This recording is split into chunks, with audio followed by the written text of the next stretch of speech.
नमस्कार. श्री ब्रह्मचैतन्य महाराज गोंदवलेकर प्रवचन. आज 29 जुलै. मला कुणाचे दुःख पाहवत नाही. पुष्कळ मंडळी यावीत, आपले आलेल्याला खायला घालावे आणि भगवंताचे नाम घ्यावे. या 3 गोष्टी मला फार आवडतात. त्या जो करील त्याच्या हयातीत त्याला कधीही कमी पडणार नाही. जो माझ्या स्मरणात प्रपंच करतो त्याच्या प्रपंचात मी आहे. माझ्या मानसाने प्रपंचात हेळसांड केलेली मला आवडायची नाही.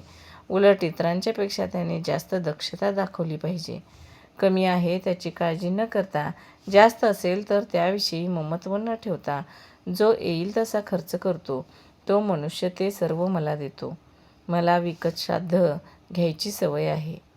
मला स्वतःचा प्रपंच करता आला नाही, पण दुसऱ्याचा मात्र चांगला करता येतो.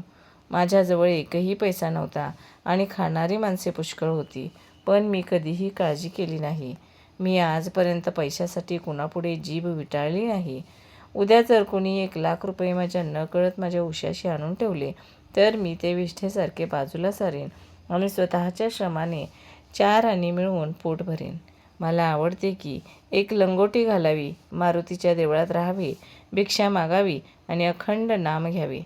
हे करायला कोण तयार आहे? मी आपला नामाचा हट्ट कधी सोडला नाही.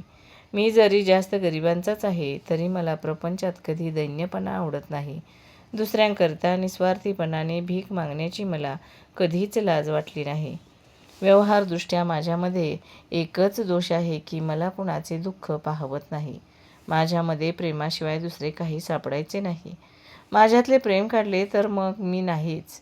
मला फक्त आईच्याच प्रेमाची कल्पना आहे. माझ्याकडे येणाऱ्या माणसाला माहेरी आल्याप्रमाणे वाटले पाहिजे. तो परत जाताना त्याच्या डोळ्यात पाणी आले पाहिजे. दुसऱ्याला आपला आधार वाटला पाहिजे. मी असून काहीच होत नाही. ज्या गोष्टी घडायच्या त्या घडतच असतात, पण आपण असण्यात एक आधार आहे असे इतरांना वाटावे. माझे आता किती दिवस आहेत कुणास ठाऊक. मी पुढे असो वा नसो, जे मी सुरुवातीला सांगितले तेच मी शेवटीही सांगतो. तुम्ही कसेही असा, पण भगवंताच्या नामाला सोडू नका. रामरायाने तुम्हा सर्वांवर कृपा करावी, ही माझी त्याला प्रार्थना आहे. तुम्ही माझ्यासाठी इतक्या आपलेपणाने कष्ट करता याची जाणीव मला आहे. या कष्टांचा मोबदला रामरायाच तुम्हाला देईल. तुम्ही सर्वजण आनंदात राहा, हा माझा तुम्हा सर्वांना आशीर्वाद आहे. माझा असा अनुभव आहे की जो आपले मनुष्य आपले आहे ते रामाला देतो, त्याला राम पुरवितो. धन्यवाद.